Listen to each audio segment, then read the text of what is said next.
नमस्कार मित्रांनो, स्वागत आहे तुमचं आताच्या ब्रेकिंग न्यूज मध्ये। मित्रांनो, सर्वसामान्यांसाठी अत्यंत आनंदाची बातमी आहे।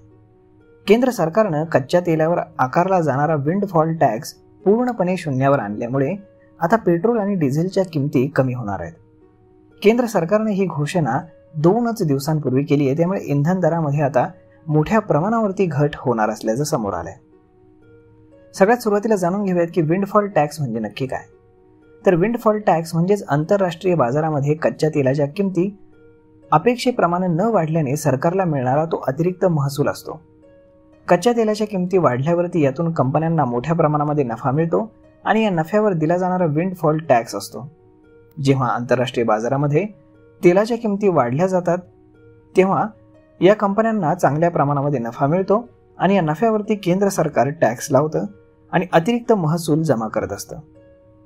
या करामुळे कंपन्यांच्या नफ्याचा एक भाग हा सरकारकडे जात होता, ज्याचा उपयोग आर्थिक स्थिरता आणि इंधन दरावरती नियंत्रण ठेवण्यासाठी करण्यात येत होता। केंद्र सरकारने विंडफॉल टॅक्स शून्यावर आणण्याचा आता निर्णय घेतलाय, त्यामुळे तेल उत्पादक कंपन्यांना आता त्यांच्या अतिरिक्त नफ्यावरती कोणत्याही प्रकारचा टॅक्स सरकारला द्यावा लागणार नाही।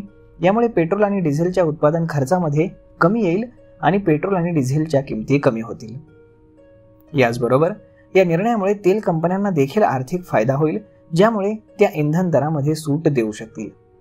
विशेषतः आंतरराष्ट्रीय बाजारपेठेमध्ये कच्च्या तेलाच्या किमती स्थिर राहिल्यास भारतामध्ये इंधनाचे दर कमी होऊ शकतात।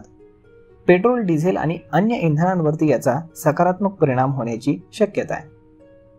त्यामुळे मित्रांनो, केंद्र सरकारमधील काही मंत्र्यांनी ही माहिती दिलेली आहे की लवकरच सरकार आता पेट्रोल आणि डिझेलच्या किमती देखील मोठ्या प्रमाणामध्ये कमी करणार आहे। तर मग आता पाहणं गरजेचं आहे की पेट्रोल आणि डिझेल कितीने स्वस्त होत आहे ते। तुम्हाला काय वाटतं, किती रुपयाने पेट्रोल आणि डिझेल स्वस्त व्हायला हवं, यावरती आपलं मत काय हे तुम्ही आम्हाला कमेंट करून सांगायला अजिबात विसरू नका। तर मग भेटूयात पुढच्या एका नवीन व्हिडिओमध्ये। तोपर्यंत धन्यवाद।